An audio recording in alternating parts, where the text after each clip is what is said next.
آج کا پروگرام زیارت درگاہ میں ہم موجود ہے ہندوستان کے صوبہ خاندش کے نندربار شہر میں، جو نہ جانے کتنے ہی اولیاء اکرام، غازیان اسلام اور شہدائے محبت کو اپنی آغوش میں سمیٹے ہوئے ہے۔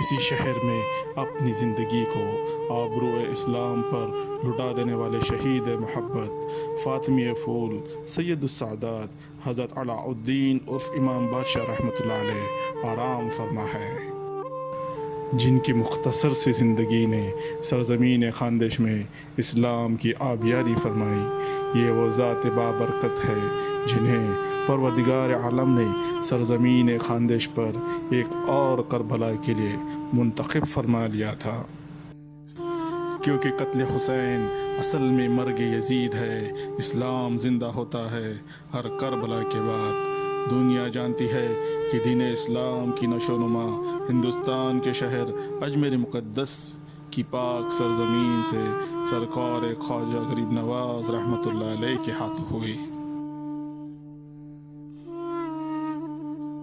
اور سرکار خواجہ غریب نواز رحمۃ اللہ علیہ کو اجمیر شریف کی طرف روانہ فرمانے والے کوئی اور نہیں بلکہ محبوب رب کائنات علیہ الصلاۃ والسلام ہی ہے۔ یہی وجہ ہے کہ مالک دو جہاں نے بھی اسی سرزمین اجمیر شریف میں سید علاء الدین رحمۃ اللہ علیہ کی رہائش فرمائی۔ حضرت امام بادشاہ رحمۃ اللہ علیہ سید صحیح النسب ہے۔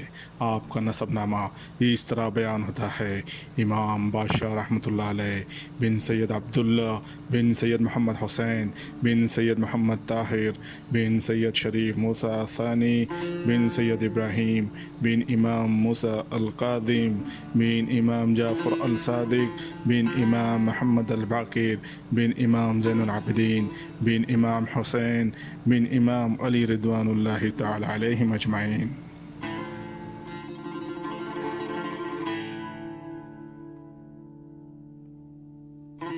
آپ رحمۃ اللہ علیہ کی ولادت باسعادت شام کے مشہور شہر دمشق میں 6 صدی کے نصف میں ہوئی۔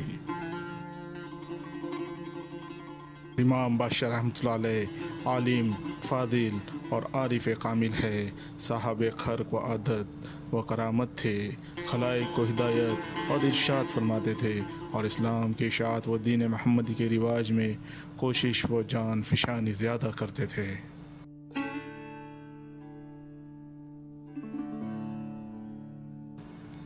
آپ رحمۃ اللہ علیہ حضرت خواجہ معین الدین چشتی غریب نواز رحمۃ اللہ علیہ کے ہم رکاب تھے، اور حضور غریب نواز رحمۃ اللہ علیہ کی صحبت میں آپ کا بیشتر وقت گزرا کرتا تھا۔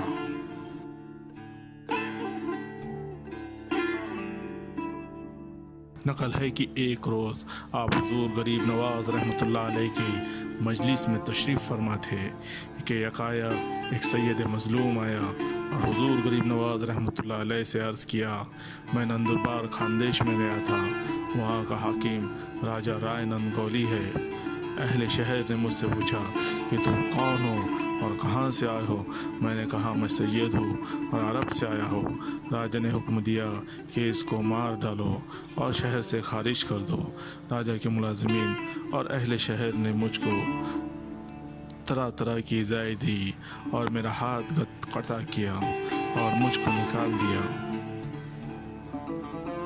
سید مظلوم کی داستان سنتے ہی حضور غریب نواز رحمۃ اللہ علیہ نے حضرت امام بادشاہ رحمۃ اللہ علیہ پر نظر عتاب سے دیکھا اور فرمایا: علاء الدین، تم جاؤ اور وہاں کے ظالم بادشاہ کو سبق سکھاؤ اور دین حق وہاں قائم کرو۔ آپ اپنے چند مریدین اور خدام کے ساتھ شہر نندربار پہنچے۔ جب راجہ رائے نند گولی کو آپ کے آنے کی خبر ہوئی تو وہ آپ ہی سے باہر ہو گیا اور آپ کے مقابلے میں ایک فوج لے کر آ کھڑا ہوا۔ آپ رحمۃ اللہ علیہ نے دفاعتاً راجہ سے مقابلہ کیا اور دونوں طرفین میں بہت ہی گھمسان کی جنگ ہوئی جس میں آپ کے بہت مریدین شہید ہو گئے۔ آخر لڑائی کے دوران آپ رحمۃ اللہ علیہ کا سر مبارک بھی کسی سپاہی کی تلوار سے تن سے جدا ہو گیا اور آپ رحمۃ اللہ علیہ اپنے سر کو ایک ہاتھ میں لیے ہوئے جنگ لڑتے رہے، اور یہاں تک کہ اللہ تعالیٰ نے آپ کو نصرت و فتح عطا فرمائی۔ آپ کی کرامت دیکھ کر راجہ رائے نند آپ کے قدموں میں گر گیا اور تمام سپاہیوں کے ساتھ دارِ اسلام میں داخل ہوا۔ اس جنگ کا واقعہ 9 محرم شب عاشوراء کے دن 612 ہجری میں پیش آیا۔ اس طرح ایک اور فاطمی پھول نے دین کی بقا کے لیے اپنے آپ کو قربان کر دیا۔ روایتوں میں آتا ہے کہ جنگ کے بعد آپ کے متقدین اور جانثار حضرات نے آپ سے درخواست کی کہ حضور، آپ کے سر اقدس سے آپ کے چہرے مبارک کو تو ہم پہچان رہے ہیں، لیکن آپ کا تن مبارک کون سا ہے؟ آپ ہی رہنمائی فرمائیں تاکہ آپ کے سر اقدس کے ساتھ آپ کے تن اطہر کو لگا کر دفن کیا جا سکے۔ کہتے ہیں کہ آپ کے تن مبارک سے ہاتھ بلند ہوا اور معتقدین نے شناخت کر لی کہ یہی آپ کا جسم مبارک ہے۔ اس طرح سر مبارک سے تن اطہر کو جوڑ کر دفن کیا گیا۔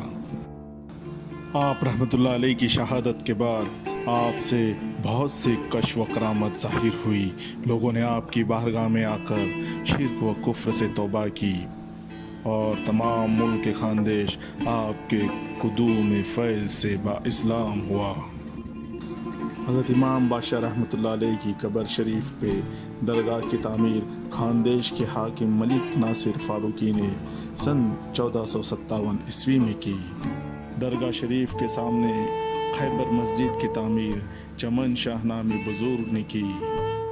درگاہ شریف کا احاطہ اور اس میں داخل ہونے کا بلند دروازہ گجرات کے بادشاہ محمود بگاڑا نے بنوایا۔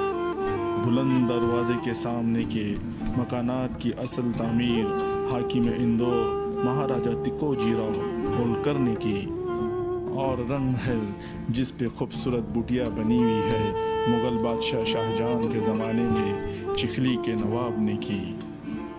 حضرت امام بادشاہ رحمۃ اللہ علیہ کے آستانے سے آج بھی فیض جاری و ساری ہے۔ تمام مذہب و ملت کے لوگ اپنی اپنی جھولیاں پھیلائے ہوئے آتے ہیں اور اپنی مرادیں پوری کر کے جاتے ہیں۔ آپ رحمۃ اللہ علیہ کا آستانہ نندربار شہر کے اونچی ٹیکری پر آج بھی مرجع خلائق ہے۔ آپ کا آستانہ اتحاد و امن کا نشان ہے اور امن و سلامتی کا گہوارہ ہے۔ یہاں جس جذبے و شوق کے ساتھ مسلمان حاضری دیتے ہیں، وہیں ہر دھرم اور مذہب کا پرستار بھی آستانے پہ آ کے حاضری اپنے لیے سر